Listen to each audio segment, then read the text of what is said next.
At my grandson's christening, my daughter sat me in the back and said, "You only came because you paid for the party." The next day, I transferred the property she thought she'd inherit. She was shocked when she found out who did. I'm glad to have you here.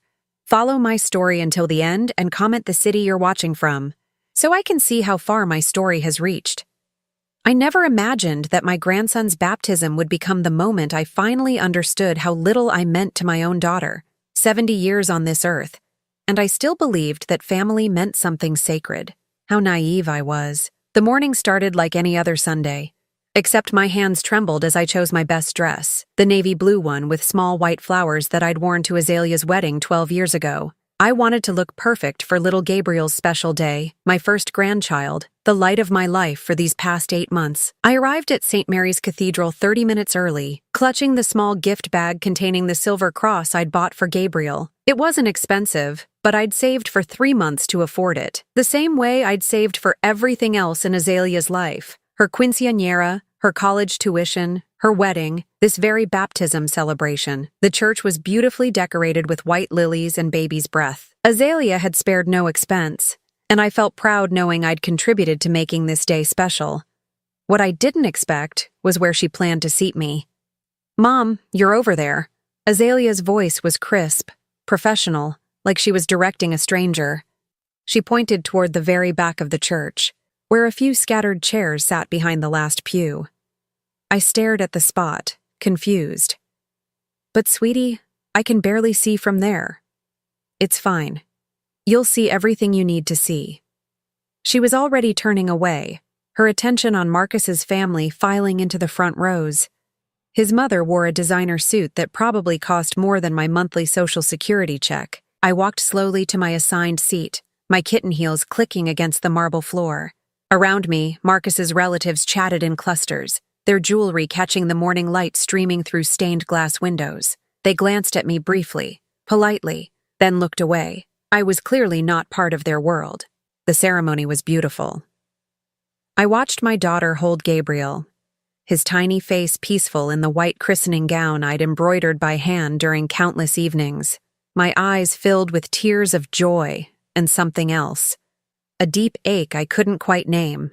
After the service, everyone moved to the parish hall for the reception. I followed the crowd, hoping to hold Gabriel, to be part of the celebration I'd helped fund. The hall was transformed with elegant table settings, fresh flowers, and a 3-tier cake that must have cost a fortune. That's when I noticed the seating arrangement. My name wasn't at the family table where Azalea sat with Marcus and his parents. It wasn't even at the second table with close relatives. I found my place card at a small table near the kitchen door, next to the church's elderly custodian and a woman I didn't recognize. "Carmen Esperanza Rodriguez," I read aloud, my voice barely a whisper. "You looking for your seat, dear?" The custodian, a kind man named Frank, smiled sympathetically. "We're the background folks, I guess." I sat down heavily, my purse clutched in my lap like a shield. From here I could barely see Azalea's table. When the toasts began, I strained to hear Marcus's father praising the wonderful family we're so blessed to join. No mention of me, of course. The breaking point came during the cake cutting. I watched Azalea pose for photos with Gabriel, her radiant smile directed at the professional photographer she'd insisted on hiring. Marcus's mother stood beside her, already looking every inch the doting grandmother she planned to be. I stood up, thinking perhaps I could approach, maybe ask to hold Gabriel for just a moment. But as I took a step forward, I heard Azalea's voice carry across the room. "Oh, she's here because she paid for half the party," Azalea was telling someone, her tone casual, almost dismissive. "I mean, she wanted to contribute, so we let her." The words hit me like ice water. Let her. As if my contribution was charity she'd graciously accepted, not the sacrifice it actually was. I stood frozen in the middle of the hall, surrounded by laughter and celebration, feeling more alone than I'd ever felt in my life. This wasn't about money. This was about respect, about love, about being seen as more than just a wallet with legs. Slowly, I walked back to my table, picked up my purse, and headed for the exit. No one noticed me leave. Why would they? I was just the woman who paid for the party. As I reached my old Honda in the parking lot, something inside me shifted. For 70 years, I'd accepted being overlooked, taken for granted, treated as an afterthought. I'd told myself it was normal, that children grow up and move on. But this wasn't about growing up. This was about fundamental respect. I sat in my car for a long moment, staring at the church where my grandson had just been baptized. Then I reached into my purse and pulled out my phone. There was a call I needed to make, one I'd been putting off for months. Something had changed in me during that humiliating hour. The woman who'd entered that church was gone. The one driving away had work to do. The drive home from the baptism felt different. Every familiar street, every turn toward my modest apartment, seemed to echo with the weight of what I'd just endured. But instead of the usual hurt that would send me to bed with a cup of tea and wounded feelings, I felt something new brewing inside me. Clarity. I parked in my usual spot and climbed the 2 flights of stairs to my apartment, each step deliberate. Once inside, I didn't even change out of my good dress. Instead, I sat at my small kitchen table and opened the folder I'd been avoiding for months: estate planning documents, legal papers, the last will and testament I'd drafted but never finalized. 3 months ago, my lawyer, Mr. Patterson, had called to remind me about completing my estate planning.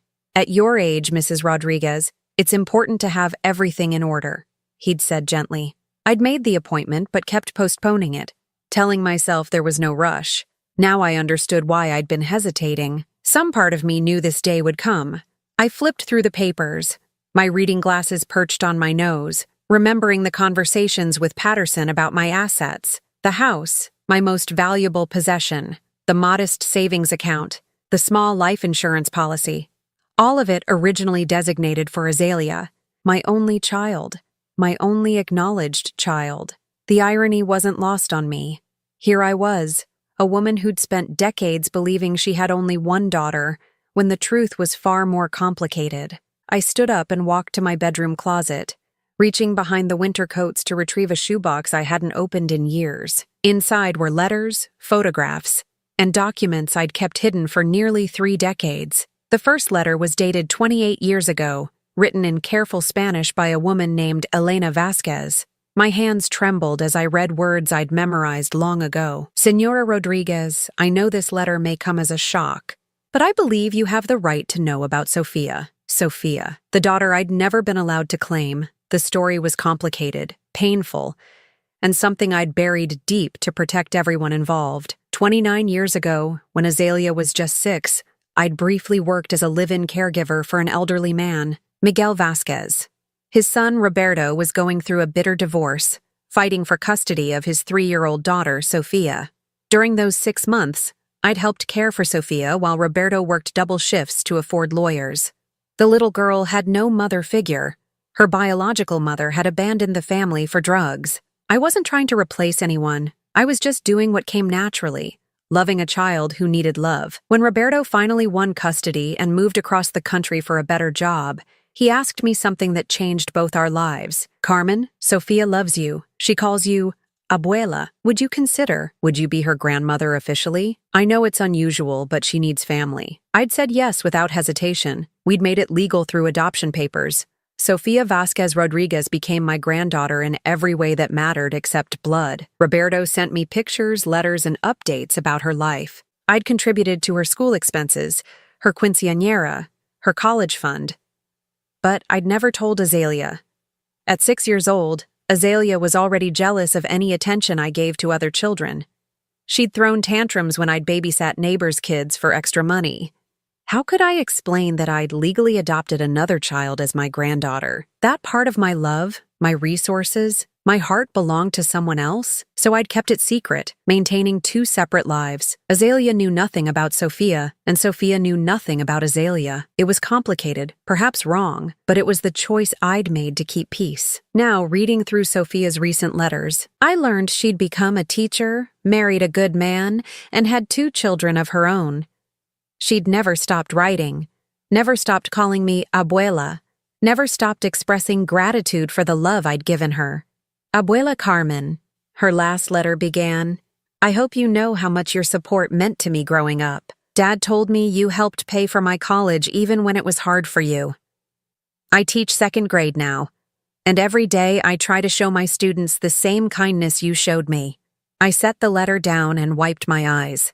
Here was a granddaughter who appreciated me, who saw my worth, who understood sacrifice. And here was Azalea, treating me like an obligation at her son's baptism. The phone rang, interrupting my thoughts. Azalea's name flashed on the caller ID. "Mom, you left without saying goodbye," she said, her tone more annoyed than concerned.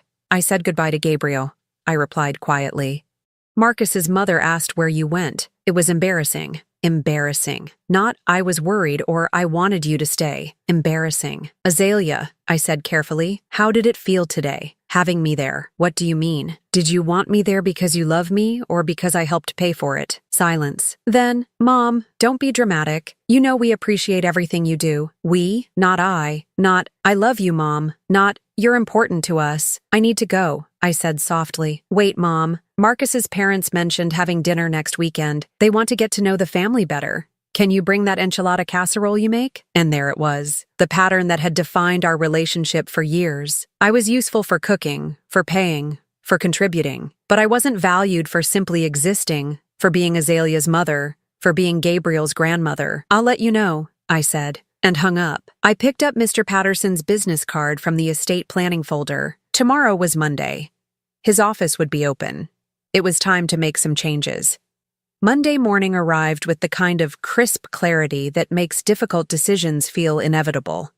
I woke up before my alarm, made my coffee, and sat at the kitchen table with the phone number I'd memorized during a sleepless night. "Patterson and Associates, how may I help you? This is Carmen Rodriguez. I need to see Mr. Patterson today about my estate planning. It's urgent." The secretary paused, probably noting the determination in my voice. "We have an opening at 2 o'clock if that works." "Perfect." I spent the morning gathering documents, not just the estate papers, but the letters from Sophia, photographs, proof of the relationship Azalea never knew existed. By noon, I was dressed in my best outfit again, the same navy dress from Gabriel's baptism. It seemed fitting. Mr. Patterson's office smelled like leather and old books, the kind of place where important decisions were made with proper weight. He was a kind man in his 60s who'd handled my late husband's affairs 15 years ago. "Mrs. Rodriguez," he said, gesturing to the chair across from his mahogany desk. "You sounded quite determined on the phone." "I was humiliated yesterday, Mr. Patterson, by my own daughter, at my grandson's baptism." The words came out steadier than I'd expected. It made me realize something important about my will. I placed Sophia's letters on his desk, watching his eyebrows rise as I explained the situation. 28 years of hidden family, of a granddaughter who'd loved and respected me while my biological daughter treated me like hired help. "This is quite unusual," he said, reading through Sophia's most recent letter. "But not unheard of. You legally adopted her as your granddaughter, so she has every right to inheritance if that's your wish." "It is my wish. I want everything to go to Sophia. The house, the savings, all of it." Mr. Patterson leaned back in his chair. "Mrs. Rodriguez, I have to ask, are you making this decision out of anger? Estate planning done in emotional moments sometimes leads to regret." I'd anticipated this question. "Mr. Patterson, I've spent 30 years supporting Azalea financially. I paid for her quinceañera, her college education, her wedding, half of yesterday's baptism. In return, she seated me with the custodian and told people I was there because I paid for the party. That's not anger talking. That's clarity. And Sophia? Sophia writes me letters, real letters, not texts asking for money. She tells me about her students, her children, her life. She thanked me for helping with her college expenses, something I never told her I did. She sees me as family, not as a bank account." The paperwork took 2 hours. Mr. Patterson was thorough, making sure I understood every clause, every implication. The house on Maple Street where I'd lived for 40 years would go to Sofia Vasquez Rodriguez. The savings account, the life insurance policy, even my jewelry, all of it. "There's one more thing," I said as we finished. "I want to transfer ownership of the house immediately. Not when I die, now. Can we do that?" Mr. Patterson looked surprised. "That's a significant decision, Mrs. Rodriguez.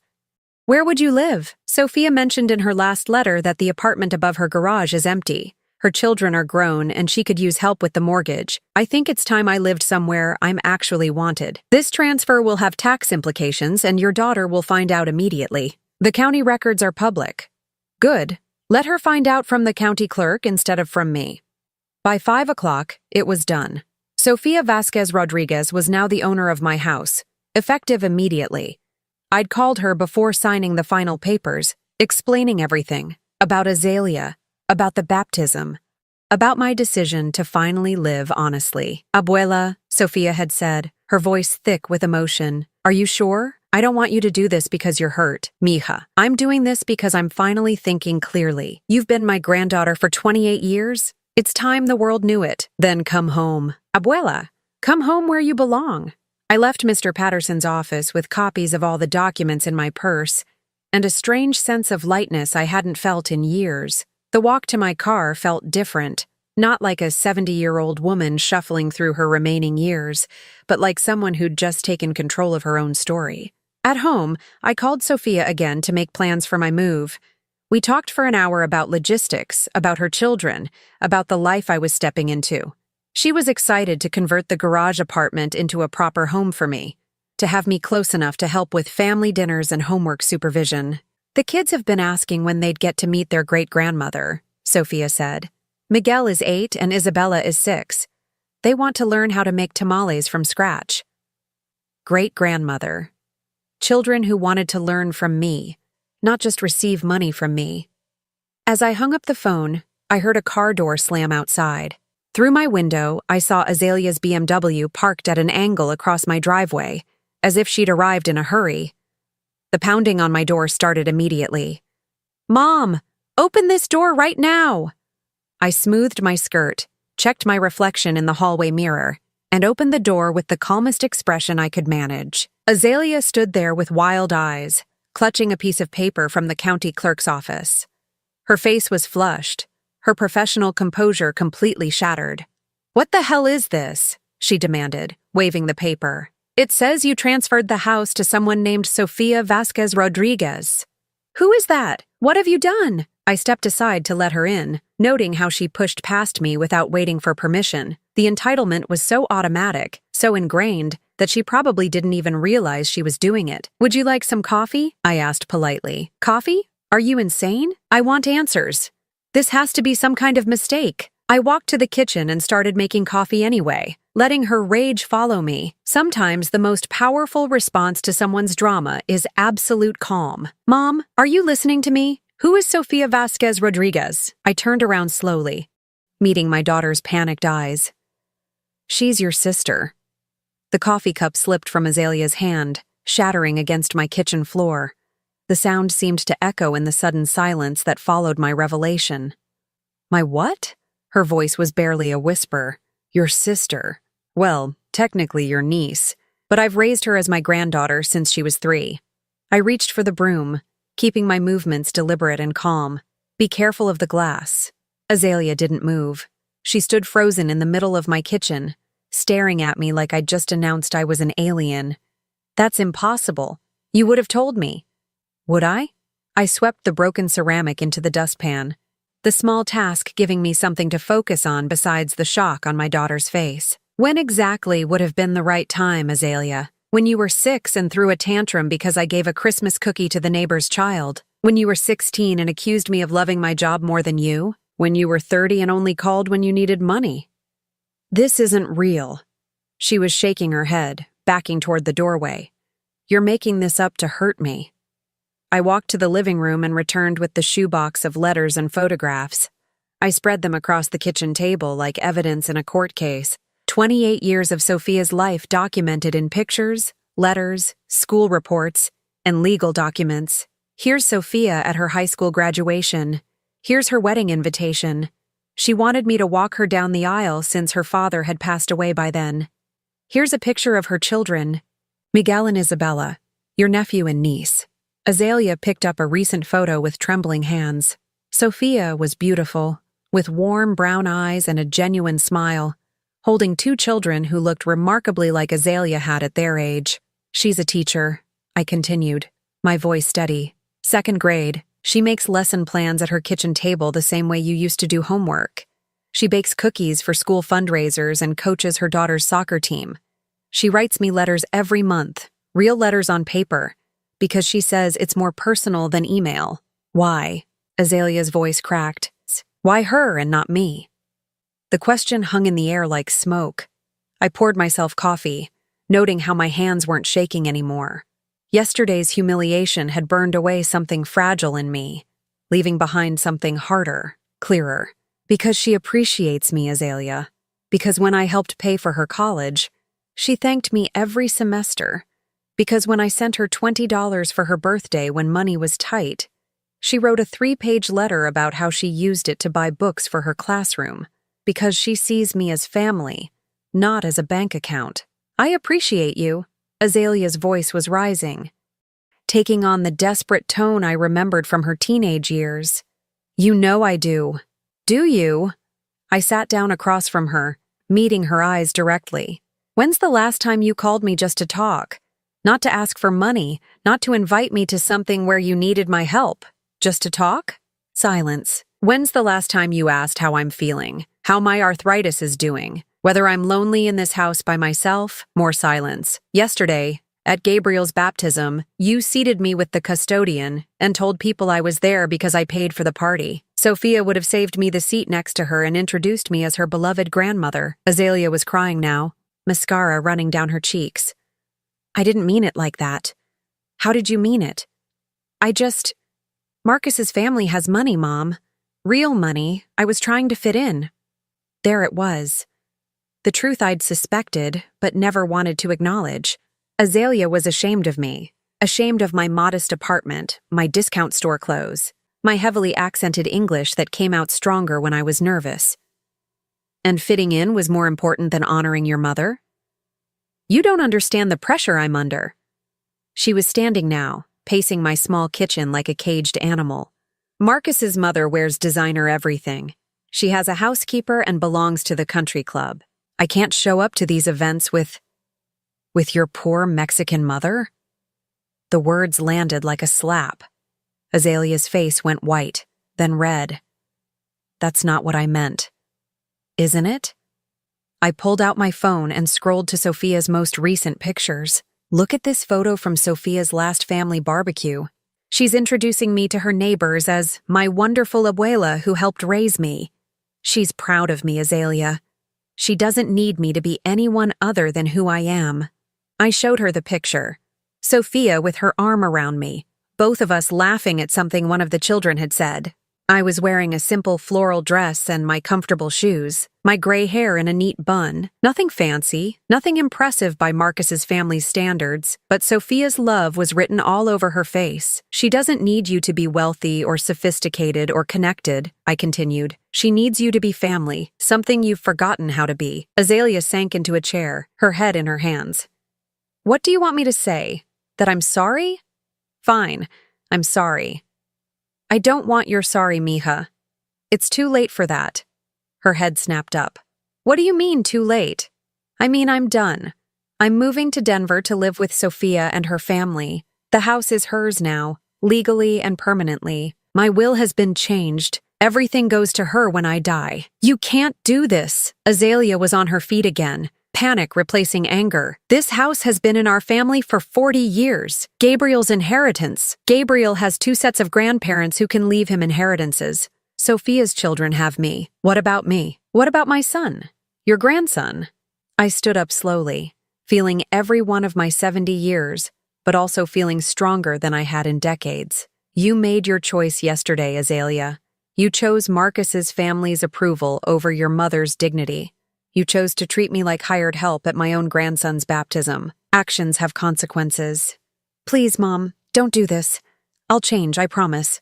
No, you won't. And you know what? I don't need you to anymore. The doorbell rang, saving us both from whatever came next. Through the window, I could see Sophia's rental car in my driveway. She'd caught the first flight from Denver after our conversation yesterday. That's Sophia, I said, smoothing my hair. She came to help me pack. Azalea's face went through a series of emotions. Shock, jealousy, fear, rage. I'm not done talking about this. Yes, you are. I walked toward the front door, then paused. There's one more thing you should know, Azalea, about Gabriel's father. She froze. What about Marcus? Ask him about a woman named Rebecca Chen. Ask him about the hotel receipts from last month's business trip to Seattle.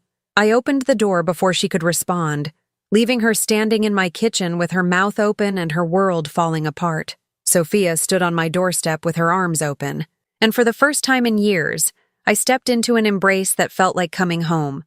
Sophia's embrace was everything Azalea's hugs had never been.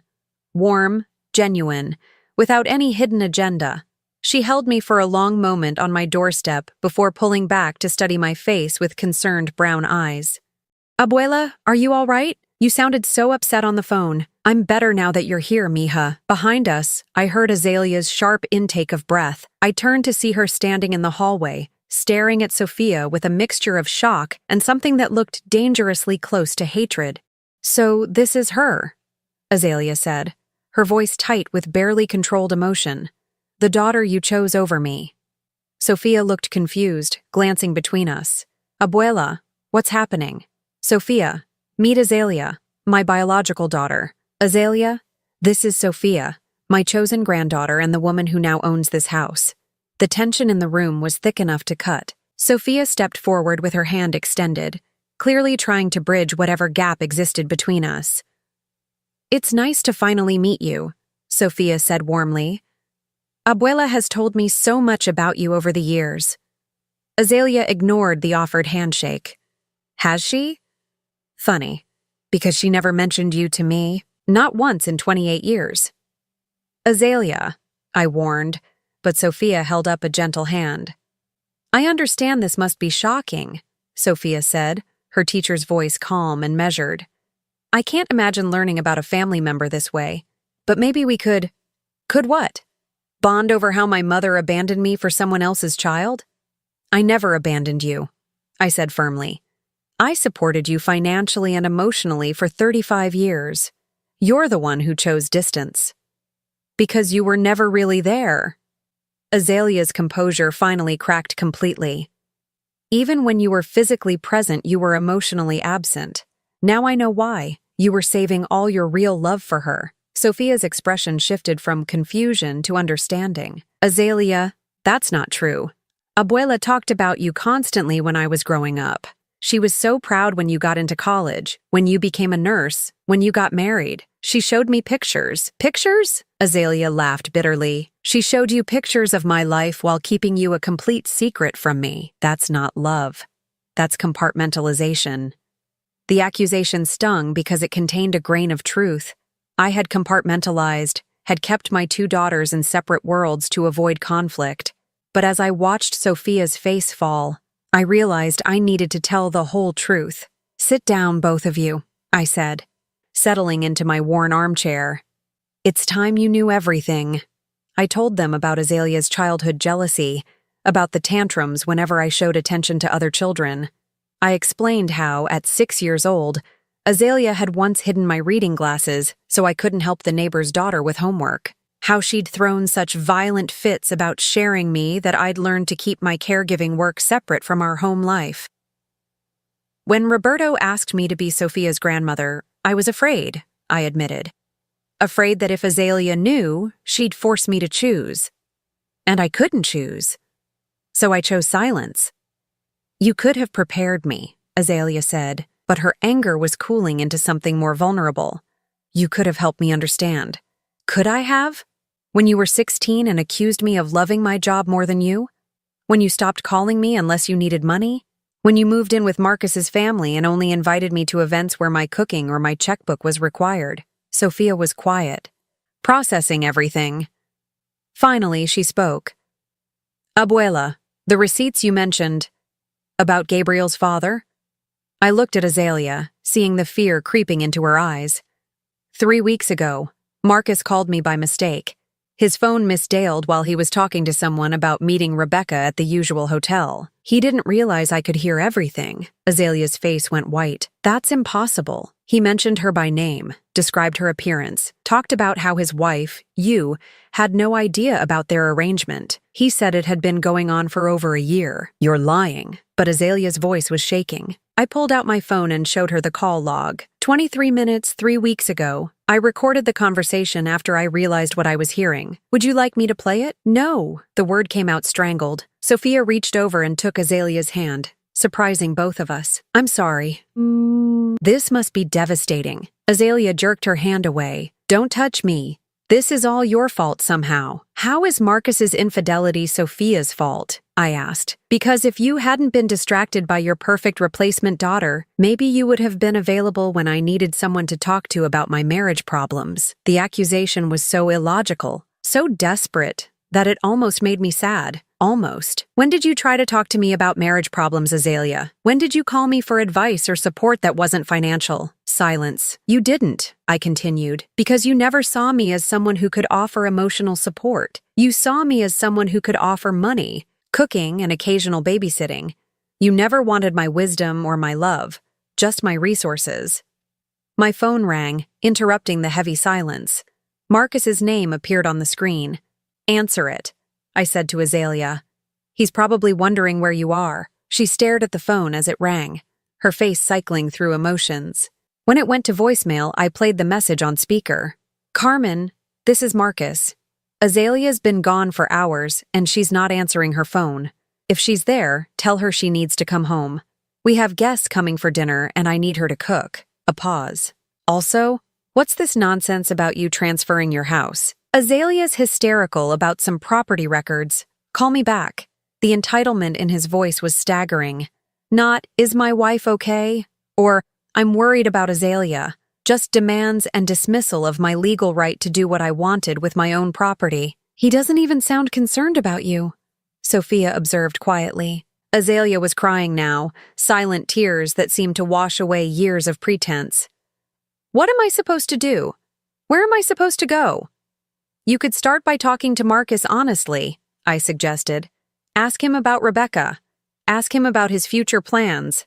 Ask him if he sees you as a partner or as domestic help. And if he admits to cheating? Then you'll know where you stand. Just like I know where I stand with you. Sophia stood up, brushing off her jeans. Abuela, should I go to the hotel? Give you two some privacy? No, mija, stay. Azalea was just leaving. Azalea looked up sharply. Just like that? You're dismissing me? You dismissed me first. Yesterday in front of everyone who mattered to you. She stood slowly, gathering her purse and the property documents. At the door, she turned back one last time. When you change your mind about this ridiculous house transfer, don't expect me to make it easy for you. I won't change my mind. We'll see. After she left, Sophia and I sat in comfortable silence for a while. Finally, she spoke. She's hurting, Abuela. Yes, she is, but that's not my responsibility anymore. And Gabriel? Your grandson? I sighed, feeling the weight of that loss. If Azalea chooses to keep him from me, that's her choice, but I won't sacrifice my dignity to see him. Sophia nodded, understanding in a way that Azalea never had. Miguel and Isabella are excited to meet their great-grandmother. They've been practicing Spanish phrases to surprise you. For the first time in days, I smiled genuinely. Then let's go home, mija.